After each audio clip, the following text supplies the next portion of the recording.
సోమిరెడ్డి చంద్రమోహన్ రెడ్డి అనే నేను శాసనసభ్యునిగా ఎన్నికైనందున శాసనం ద్వారా నిర్మితమైన భారత రాజ్యాంగం పట్ల నిజమైన విశ్వాసం, విధేయత చూపుతానని, భారతదేశ సార్వభౌమాధికారాన్ని, సమగ్రతను కాపాడుతానని, నేను స్వీకరించబోయే కర్తవ్యాన్ని శ్రద్ధాశక్తులతో నిర్వహిస్తానని దైవసాక్షిగా ప్రమాణం చేస్తున్నాను.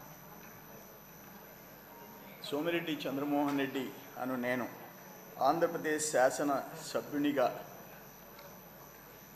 సభ నియామకాలకు కట్టుబడి ఉంటానని, వాటిని అనుసరిస్తానని, సభ మర్యాదలను పాటిస్తానని, సభా సాంప్రదాయాలను గౌరవిస్తానని దైవసాక్షిగా ప్రమాణం చేస్తున్నాను.